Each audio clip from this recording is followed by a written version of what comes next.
Hi YouTube, this is Kelley from Team Imperius, back with another deck profile. Now, before any YouTube subscribers start groaning and moaning, oh my god, it's another Dracula profile. Now, I know we promised no more, but this one is legitimately being posted for a reason. This is the deck I took to AGP Charlotte this past weekend, and I got 25th out of 160, 170 people. I ended up going undefeated the first 3 rounds, and then I think it was 8 rounds total. So I went 5, won 5, lost 2, drew 1.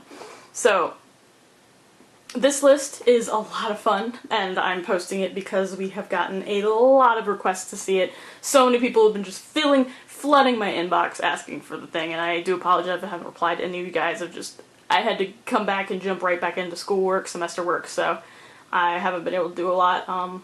Greg and Spoon aren't here because we decided that we wanted to get this video out there to show you all what it was, and really just kind of let people see instead of trying to make a full fancy video with everybody. So I'm going to do my best to try to answer all the questions I got asked this weekend about the deck, and over Facebook a lot of people have been asking me about it. So the first and foremost question people have been asking is, what does Dracula do? So for those of you who don't know, Alucard the Dark Noble is his ruler side. He's a vampire. He was out of the very first set of Grim Block, so he was the first darkness ruler we got in America.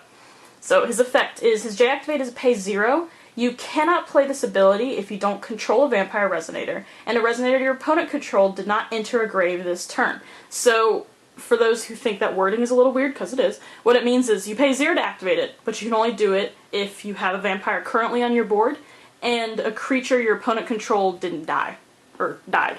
So for those of you who are wondering little technicalities, it doesn't say the creature has to enter their grave. So say they controlled one of your creatures with Valentina and you blew up, for some reason you killed that creature and it entered a grave, it would activate his effect. His other effect is tap, target resonator gets -0, -300 until end of turn. I've never used that effect, so you don't even have to worry about it. So his other side, he is a 1000/1000 vampire J-ruler, Dracula the demonic one. He has flying, imperishable, and his continuous ability is whenever a resonator your opponent controls is put into a graveyard and it was dealt damage by this card this turn, put it into your field under your control. It becomes a vampire, or it gains vampire and nightmare in addition to its own race. That is the effect that really was the MVP for the weekend. I was using Dracula as like a ruler beatdown, but if I went against someone who really put a lot of big dudes on the board, instead of going after them, I would go after their creatures. And you'll see I have a card in the deck that's kind of the other weird MVP, and yeah, it was a lot of fun. The other big question I was asked was, why Dracula? Someone came up to me and asked if it was like a meta call or like a strategy, like there was some kind of strategy behind it.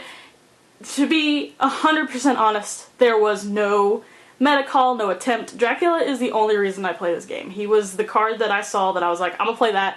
Dracula is one of my favorite characters in literature. It's my favorite book. I'm actually working on a webcomic about it. Like, I love the art on both sides of the card. I love the way the card works. I love vampires. Like, I play Dracula because I like it. It was not a meta call or any sort of strategy thing like that. So please do not get that mixed up. So those were the 2 biggest questions I got asked all weekend. And in case you were wondering, yes, he is going to be my Wanderer ruler. I'm actually more excited for Wanderer than I am for the rest of Alice Cluster because he's the only reason I play this game. So starting off with the vampire core, because you are required to have a vampire on board in order to deactivate him, you have to really pack in as many as you can as possible, make sure they don't die. Because of that, Vampire Servant is really the MVP of the deck.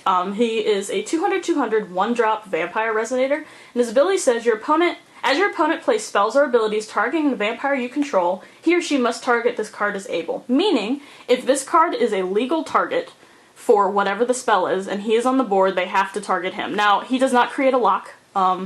If there's 2 of them, they can just target one of them. But they have to get rid of him before they can target anything else, meaning Dracula, who is a vampire, is always safe as long as they're on the board from anything like space-time anomaly, Thunders, Flames of the Outer World, stuff like that. If they're trying to get rid of your Resonator and they play Sonian to death, they have to target him. He is really what keeps the deck up and running. And because Dracula turns everything he steals into a vampire, he's even better because if you steal their Gwyber, you steal their Avatar Alice, which I got to do twice. They have to blow up this little guy before they can even do anything to the Avatar Alice. So he is really Dracula's best friend. Next up is for Laura. She is equally as important, but not quite as helpful on board. She is a 2-drop Vampire Resonator, 300/300, and her enter ability, meaning it's a bold enter, so you have to cast it from your hand to get this effect. But she says, search your main deck for a Vampire Resonator, reveal it, put it to your hand, shuffle your deck. So she's a tutor, she helps you search for the ones you need, she helps make sure you still have them in your hand, she's just an all-around good card, and deck thinning is always fun. Next up, 2 Vampire Staff. Vampire Staff is really in here because she is the next cheapest Vampire Resonator, who I think is worth running in my opinion. The other option is Vampire Bat, and he's really kind of weird and you have to pump mana into him, and the way the deck works, you really don't have a lot of mana to waste on making your Resonators worth putting on the board. So I chose her because she has a continuous effect, and she's actually more of like a lightning rod. She's a 2-drop Vampire Resonator, 400/400, and at the beginning of your recovery phase, you reveal the top card of your main deck, and this card deals 100 damage to target player for each will symbol on the attribute cost of the revealed card, and you gain life, and you gain that much life. Sorry, these are the Halloween promos, so they're kind of harder to read. But basically, I play her because people don't like her, and they will actually waste cards getting her off the board, which is more than fine with me because it means everything else is safe. So I only play 2 of her because, like I said, she's not essential to the strategy, but because when you put her on the board, people are like, I don't like that, I want to get that off. They'll waste more time getting her off the board, meaning you can use a couple, like a turn or 2, just to get everything else straight away. Also, if she does stay on the board for a couple turns, it can help pad your life a little bit, which is always nice. Next up is Scion of Ancient Lore. For those of you who are wondering, he is the only vampire that comes out of Alice Block that actually want to play. A lot of people do like Elizabeth, I personally don't. I like Scion because he is a 3-drop 7/7 Vampire Resonator that says when this card enters your field, so anyway, if you blink him, put him in the field from the graveyard, do other stupid stuff, this effect's going to happen. It's not an inner blocky text ability. He deals 400 damage to your opponent and you gain 400 life. Now, that effect is really, really good. If anyone's played Magic, they know there's a card called Siege Rhino that is very similar.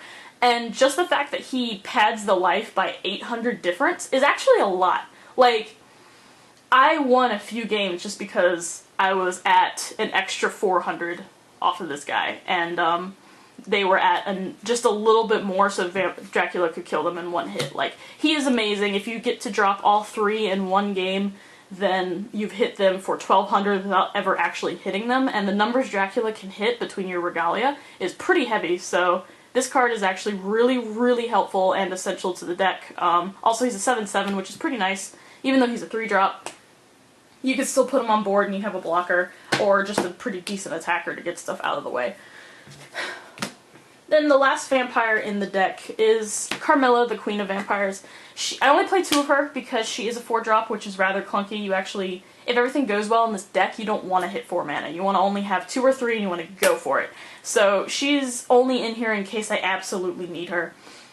She is a 4-drop Vampire Resonator with 800 attack, 800 defense, and her enter ability, meaning when she's cast from your hand, you destroy target non-vampire Resonator. If your ruler is Alucard the Dark Noble or your J-ruler is Dracula the Demonic Noble, and the Resonator destroyed this way was human, put it into your field under your control, it loses all races and becomes a vampire. So if you are really, really lucky and they for some reason have a random human thing on their board that is helpful, you can steal it. But Carmela is actually really there just to force the sacrifice to get something in their grave so you can activate Dracula that turn. That is the only reason she's there. She can also get rid of problem cards. She is definitely a weaker option compared to, say, Lucifer or anything else, but because she is a vampire in herself, that is why she's in the main board. She's searchable. With Laura, she's protected by Servant, and she activates this one card as long as she successfully destroys something or gets something off the board, it activates Dracula. So that is why I played 2 of her. So that's it for the Vampire Core. Most of the deck is that, but this is I do run a couple other resonators that really add to it. First off, 1 Hera, Goddess of Jealousy. She's a 2-drop 5/5 Goddess resonator that says when this card enters your field, you may destroy target Regalia with total cost 0 if you do draw a card. I only run 1 because most of the space in the deck is dedicated to cards that help the strategy, but I run the 1 Hera just in case people have their 1 Deathscythe on the board. So you drop the Hera, you get rid of it, and you just keep going.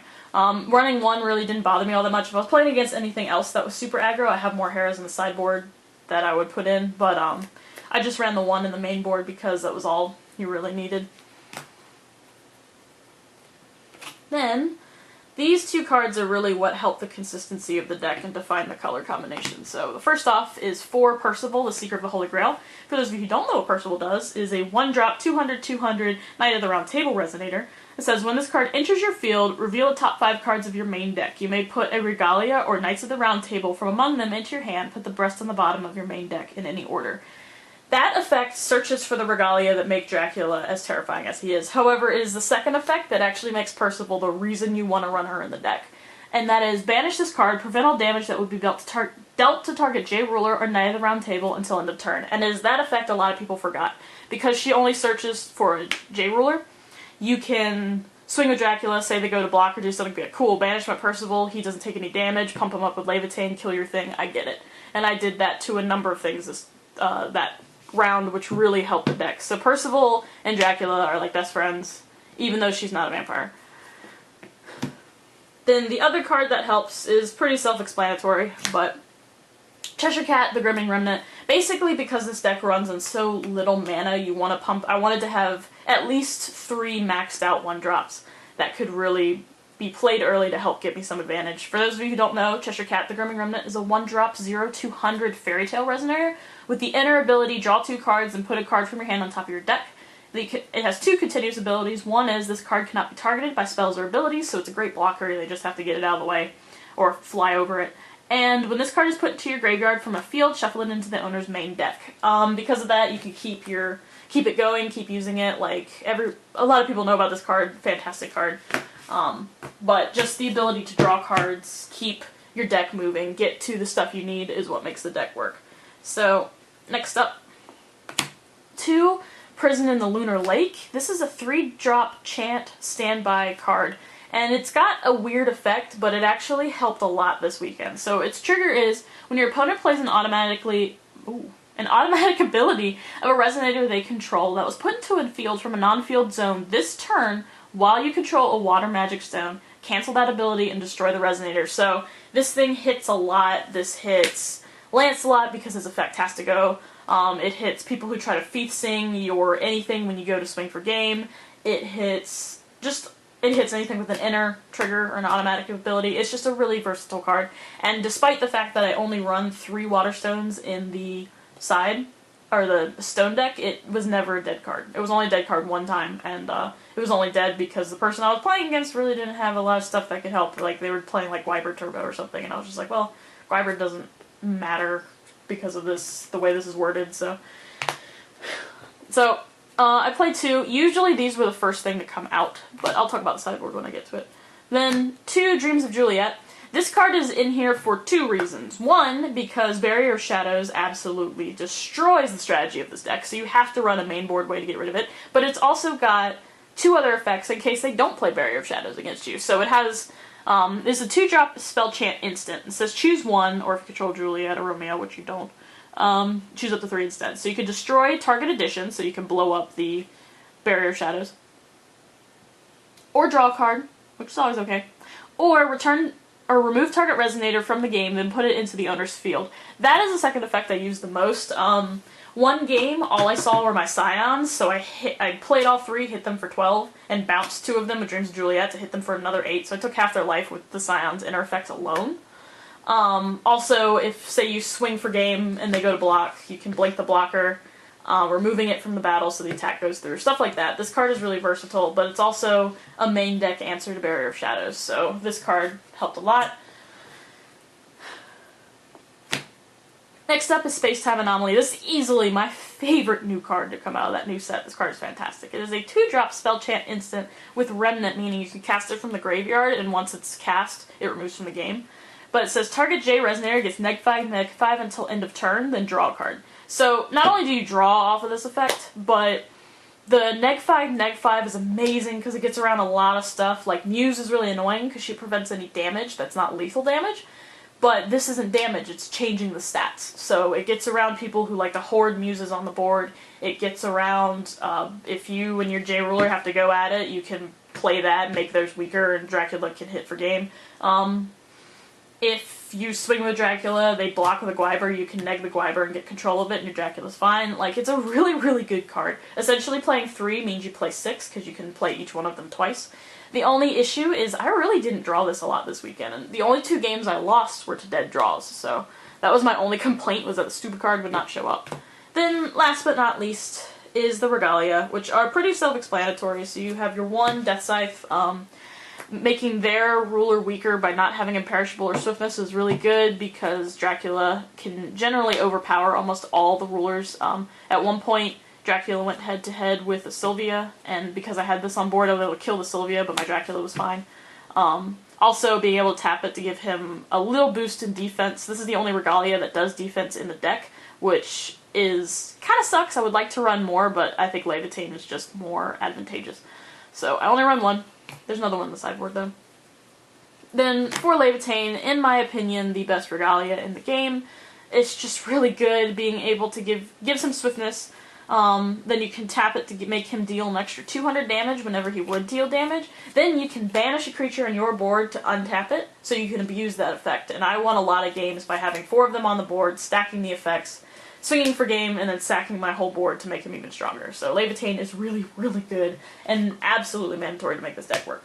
However, the last card in the deck is the one that always threw people off, because this also is what made the deck work. And it was 4 Gleipnir, the red Binding of Fate. Now, this Regalia is really weird. It's not played a lot because its effect is really specific. However, it really helps the deck so much. I actually went and got traded for 4 full arts after the event, because I was trying to get them before because I like having pretty stuff, but it didn't happen, but whatever.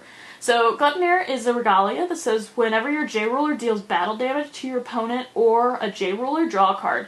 That effect stacks for each Gleipnir on the board, so if you drop 4 Gleipnir and hit them once with Dracula, you draw 4 cards. And that's how you kept the momentum going. Its other effect is tap it, target J Resonator your opponent controls, gains this turn, this card must block if able. It has another effect, but it's only if you're playing Valentina, which I'm not. But because of that, this card in itself is essentially a removal spell to get something in their grave. Because you could be like, before untap, your Morgana has to block. Forcing them to block with their thing, killing it because you swing with something bigger, little things like that. Or say you know they have a mana dork or something and you want to force them to use it so they can't abuse it on their upkeep, then you can force them to block with it so they'll tap to make a mana, preventing it from having to battle, but then they waste their mana, essentially. So this is a really, really versatile card, and there was a lot of plays where it really helped. The other option in it is you can discard another copy of it to draw a card, which is also good because there were, for some reason, every time I searched with Percival, there's a Gleipnir in that search. Like, it got to the point one game where my opponent was like, you're going to play Percival, and you're going to find a Gleipnir, and I was like, yeah, that's exactly what happened, because for some reason this stupid card always shows up. But, I'm not complaining, because it's good. So, that is the main deck. This is the Stones. Played 4 Ruler's Moria. Pretty self-explanatory. You're playing, like, 9 Regalia, so you almost never whiff the, I did whiff a couple times, and that actually made me lose the match because my draws were terrible. It's actually on stream, you can see me. Yeah, I'm pretty sure it was one of my stream matches. You can see that I whiff on a Percival find 3 times or something silly like that. So all of my Ruler's Moria were coming in tap, so I just couldn't play anything. But yeah, 4 Ruler's Moria, 2 Magic Stone of Heaven's Rift, because you do need white, but not a lot. So yeah, Heaven's Rift was good. There's more blue cards than white, so I played Magic Stone of Dark Depth. And then this card was the one that a lot of people were confused about, but it actually won me the game because they didn't understand why I played it. Moonstart the Fantasy Stone. So this thing can produce water, or you could play a water and tap it, and target J Resonator loses all races and gains race of your choice until end of turn. This card is good for 3 different scenarios. 1, if you're not seeing a vampire, but you get something off their board, you'd be like, alright, pay 2, make Percival a vampire, deactivate. Or, if you're playing Carmela and you really want to steal something and you somehow have 6 mana, then you can go tap, make that a human, blow it up with Carmela, and if the effect goes through, you get it. Or, if they play that godforsaken Scheherazade against you, which thankfully didn't happen in a tournament, but it happens at my locals, that Scheherazade resonator that says you choose a type when she enters and that creatures of those type can't attack you, you can, because this can hit J resonators, you can make Dracula anything else, like not a vampire, and you lose the protection off of Vampire Servant for the turn, yes, but if for some reason that stupid thing is alive against you and you haven't gotten it off the board, you can still swing. So, that was the Stone deck. Stone deck had no changes with the extra deck because it was pretty solid. The one Mooj Dart never messed me up, actually. I was always pretty conscious to shuffle that deck pretty well. Okay, I'm gonna try to wrap this up quick because the battery's dying. So, extra deck sideboard is 2 Lucifer because he's just better than Carmela. He has more utility. 3 Robe of the Fire Rat. This was for if I went up against any aggro matches. I actually only sided in this card once that whole weekend. It was against the Sylvia Allosaurus player and ended up coming in handy. Another Deathscythe, just because this card's pretty good in case I played against another J-Ruler heavy deck. This would have helped out. My extra 2 Heras, just in case I was playing against, like I said, another J-Ruler heavy deck. 4 Soul Hunt. This card is amazing because it helps get Dracula on the board faster. It also gets rid of part of their hand and any problem things they might have on the board, because a lot of people like to put one big dude on the board and kind of sit on it, so this helps kind of negate that problem. An extra Prison in the Lunar Lake in case they are playing a lot of stuff with like inner triggers, or if it was aggro and they relied on Lancelots and stuff like that. So, and then 2 Sign of the Future for those kind of trolly, swarmy decks. Unfortunately, when I did side into this card, I never actually drew it, because the only 2 times I played a deck where I would need to see it, my draws were terrible. So, like I said, trying to wrap it up, so quick tournament report. There were 8 rounds total. Round 1 I went against the Dark Alice, which actually is one of the hardest matchups for me, and round 1 and 2 were both Dark Alice decks that relied on not putting any creatures on the board, and then putting a big Alice and hitting you in the face. Which sucks for me because I need them to put at least 1 creature on the board for me to kill it. But I ended up getting both of those games because they would eventually have to put something on the board, and it was so late into the game that I had enough mana to just murder it, put a bunch of dudes on the board, play Dracula, and swing. Round 3, I played against an Allosaurus that side-decked into a Sylvia. That was a really fun match. However, Allosaurus doesn't really do enough to keep Dracula off the board, because they do have to commit to the board via their like goddesses and the little wizard and stuff like that. So gave me enough fodder to kill to put him on the board, and then I was just able to sack all my dudes and hit them in the face. Then he switched into Sylvia. He got game 2 because I wasn't expecting him to go into Sylvia, but because in my mind I was like, wow, that doesn't really work. But I thought about it, I was like, no, that still works pretty well. So game 3 I was ready for the Sylvia because I knew he was going to stay because Allosaurus was too weak, and I actually rammed Dracula into Sylvia with my Deathscythe on the board and killed it, and sacrificed Percival to keep him safe. So I ended up winning that round by getting rid of his Sylvia, which got rid of his mana fixing. Round 4, I was at table 2, and we ended up being the streaming match. I played against a Pumpkin Witch R&R. Unfortunately for me, those were the 2 games where my draws were terrible. Like I said earlier in the video, I whiffed on like 2 to 3 Percival searches. I wasn't drawing Regalia, and I was hitting my Memoria Stones immediately. I wasn't able to play anything. Like, by the time I finally got set up, he was on his turn 4, which is like the kill turn. And this deck actually works really well getting Dracula on board turn 2 and hitting them for almost game. That's why I'm not afraid to split with the sides of the deck, because you just get all the stuff on board faster. But unfortunately, my draws were terrible. He got game 1 and 2. We didn't even go to game 3. It was just really bad. Everything I sideboarded in, like this stuff to try to see the anomaly. If I saw anomaly, it would have helped. Didn't see any of it. I literally just kept drawing Percivals and like Vampire Servants. It was terrible.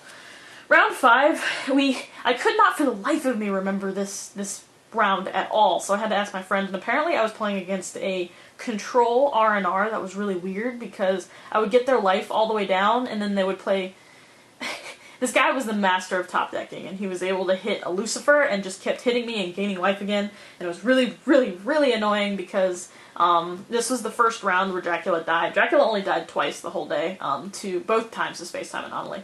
And so that round we actually ended up drawing because it was a control deck, so it was very, very long and tedious and drawn out, and it just didn't work very well. Round 6 was against a Yggdrasil tree deck, and that one was really funny because the way he would just sit there and counter anything big that I would put down on the board, but then he would let me still get him down to 100 life, kill him, then put Alice on the board. The only problem with that is that Alice redirects the damage from Dracula, so if I kill Alice after hitting her with Dracula, then I get control of the Alice. And Matt Cosmer actually was standing over my shoulder for the turn I got to do that, and he just walked away like that was my favorite play of the weekend. And it was pretty nice because I had a vampire, nightmare, avatar Alice on the board, and if he tried to kill me with his Alice, he had to go through his own Alice first, and I was able to just kill him with Dracula. Like, that was really, really fun, but that match was extremely long. We barely went to time, or we went into turns, and I got it on the last turn. Round 7, I played against a Kaguya 1.0 trap deck, and that was an amazing match. It was like we were at table 7, so it was really cool to see Kaguya 1.0 and Dracula at the top tables at such a late in the day, but unfortunately he ended up getting it because he was drawing everything he needed to draw. I was like, man, there's no way he has another space-time anomaly in his hand, and he did. So that was the second time Dracula died today, but that was against a guy named, I think his name's Alex, and he was an awesome dude. That was such a fun match. I don't even mind that I lost that one, but that was the one that knocked me out of Top Cut. So, round 8, and the final round of the day, I played against a guy named George, who actually runs Force of Will Hub, or I don't know if he runs it, but he works on it with some other friends, and he's actually from not too far away from where I live, and he was really cool. Game 1, he was playing a sort of Pumpkin Witch R&R, but because I had learned from my mistakes earlier in the day, I was able to handle that, and then, Game 2, he sided into Scion because he felt like she was just a better bet, being able to cheat stuff off the top, get his own big J ruler to kind of combat mine. Unfortunately for him, he drew absolute butt. He didn't see a Hydromonica, he didn't see anything he needed, it just didn't go his way, so I was able to get that one, and that was the end of the tournament, and it was a lot of fun. I hope that you guys enjoyed the video. I hope you guys enjoy the deck, kind of understand why I run it. If you have any questions, I tried to answer most of them with why I played stuff the way I did, how the deck ran, but if you had any questions, feel free to put them in the comments below. This one's going on Facebook too, so feel free to comment there. And once again, thank you to everybody. Thank you to Jim, thank you to Robert Hebert, thank you Cosmer, Stephanie, Jorge, all the other judges who I can never remember your name because I'm really bad with names, but literally everyone who ran this tournament was amazing. The tournament was so much fun. If you ever have the opportunity to go to an AGP, I highly recommend it. It was so much fun, and everyone was it was really cool to talk to everybody about Dracula because people would come up and be like, "You're the Dracula girl, how's it going?" It was really fun. Met a lot of new people, and I just had a great time. So thank you for everyone who I met. Everyone who I played, really, I didn't play a bad player all day. I had amazing matches. Every single person was nice. It was fun. The day was fantastic, and I just thank everyone who I got to interact with throughout the day, and for everyone who was interested in seeing my deck. I think that's it, and thank you for watching, and for those on YouTube, please like, comment, subscribe for more stuff. Like I said, this is the last standard format Dracula. I will not be posting another Dracula list until Wanderer is a thing, and I can actually give you all something interesting. So, this is the last time, I swear, you'll be seeing him until it's actually relevant again. So, thank you all for watching, and I hope you have a great day. Bye-bye!